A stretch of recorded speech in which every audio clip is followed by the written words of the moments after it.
因为你呢，就是你看现在对咱们来说呢，就是咱们来说，你看首要的就是第一条件，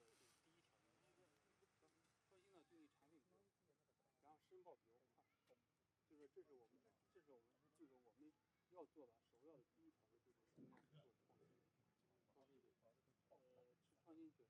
但是在创新的过程中，就是说，比如说，因为创新产品嘛，就说是它的，就说是这个要求的话，它前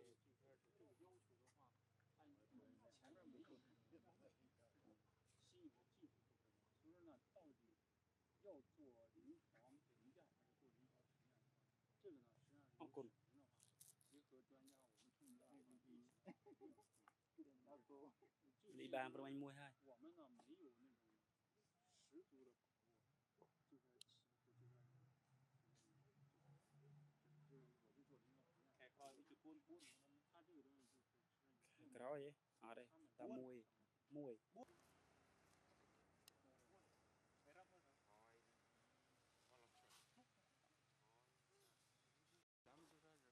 们就说是评上创新了之后，就说我然后评上创新之后，那说到底这个产品，我们临床实验到底要做。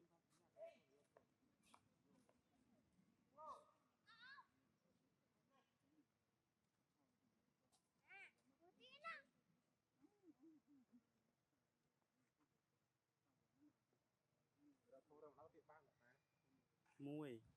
Buôn. Vì phẩm buôn. Mùi. Buôn. Vì phẩm buôn đấy. Mà phàm Pram đi. mà mình buôn đi pram. Pram. Mùi. Mùi. Được. Mình đọc cái tập pram. Bầm bay không?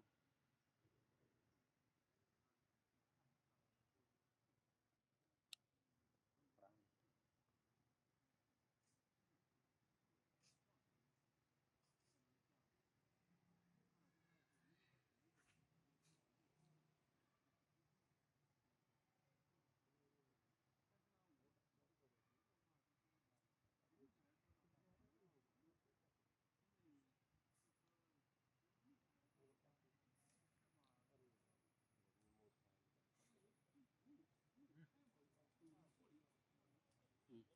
Khơi được một rồi.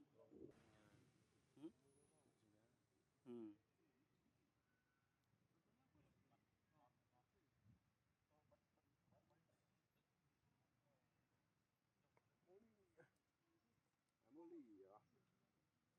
Mua lì xịt xấu đấy. Mua lì. Đấy.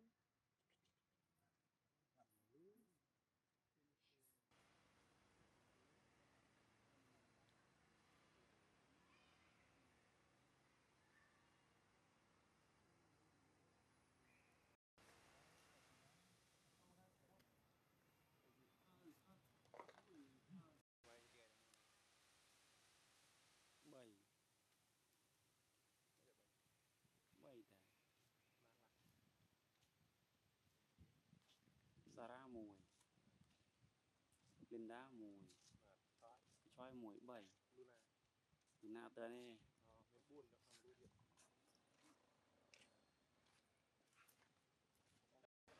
Thi ở đây. Buôn. Đó là buôn. À, 7. Cột ok. Bây giờ bọn tôi chấp cái đấy bàn. Cậu à? Rồi, bọn anh tham thế đây. Nhưng mà cậu này đụng chữ.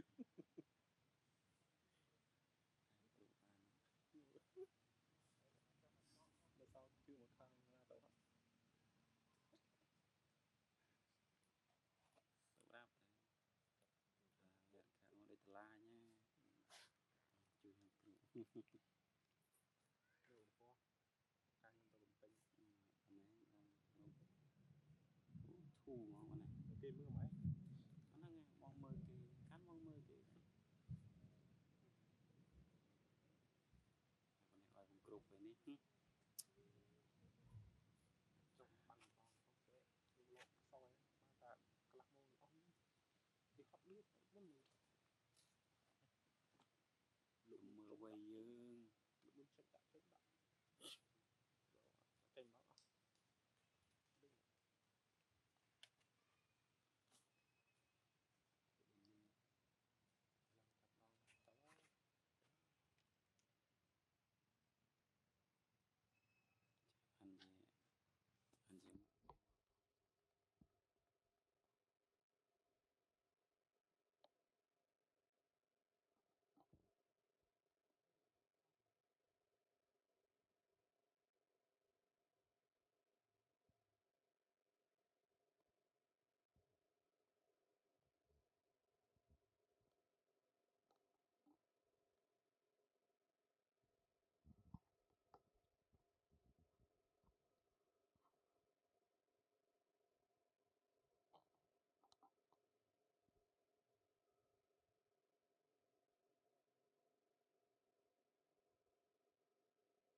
kia nước xe ta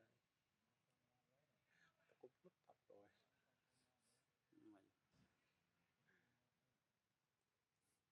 có một xà đấy nhá xong ban có một xà cái thứ xong ban chạy bong cho mai xuống rồi hỏi bong đang nhiều thứ ấy mình lại xông kia kìa bong như này mà sao thật sự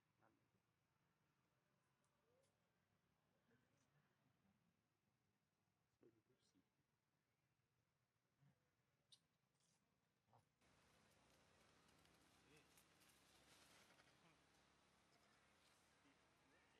nó là vừa không biết là anh không thức chưa thức vào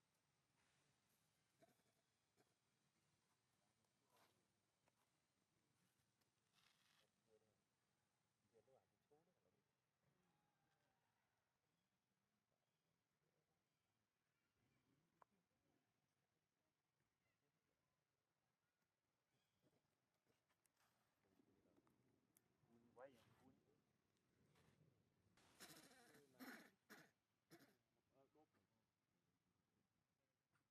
bài chật kỳ bạn cuốn kia vậy hot Angela nó vì Angela nó phải mìnhจะเราไปปาเรื่องไงคนนี้ đó rồi cho Luna với cái mắt số phải Angela rồi với Angela với Luna thì ở bây giờ không biết lắm đây nó không biết pha rồi คำตามมวย Luna khăm đá một tí tí ở ý tôi khăm Luna tổng qua là bị ở đã vẽ kho mới nào tổng Luna nói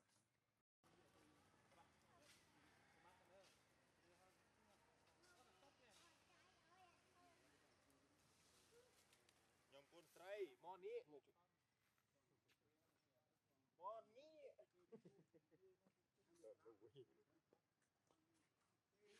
មកចាំស្វាយអល់នេះ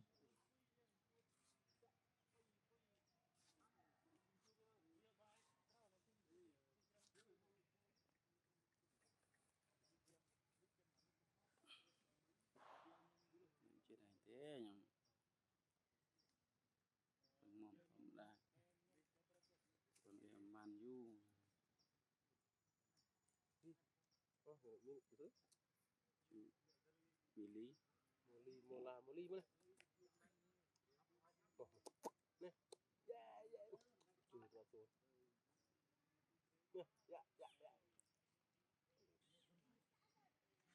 chui ra rồi nè chui ra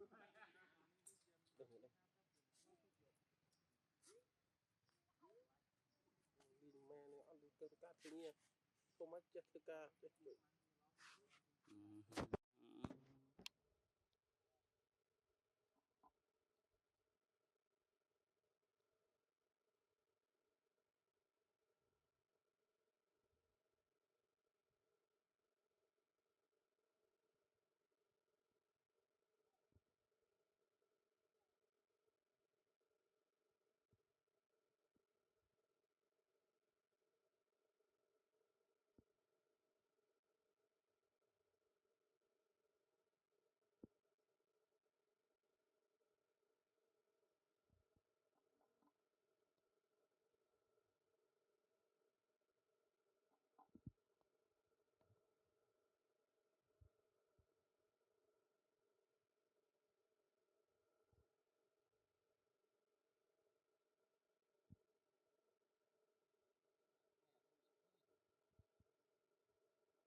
nhà mất quá trai phone nữa, thằng phone thân ấy.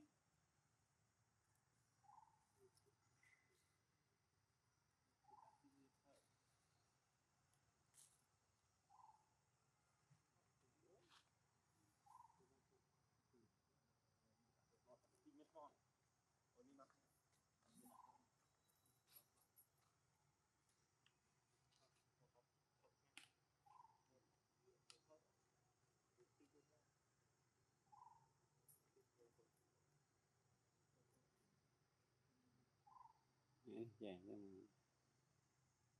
cascade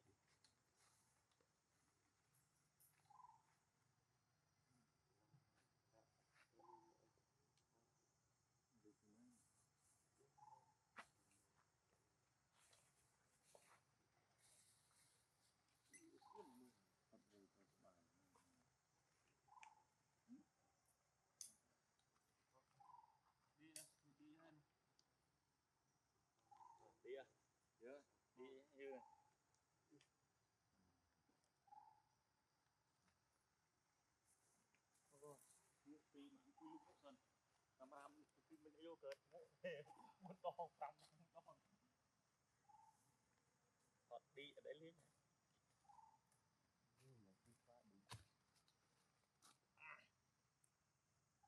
này cướp nó đó chọn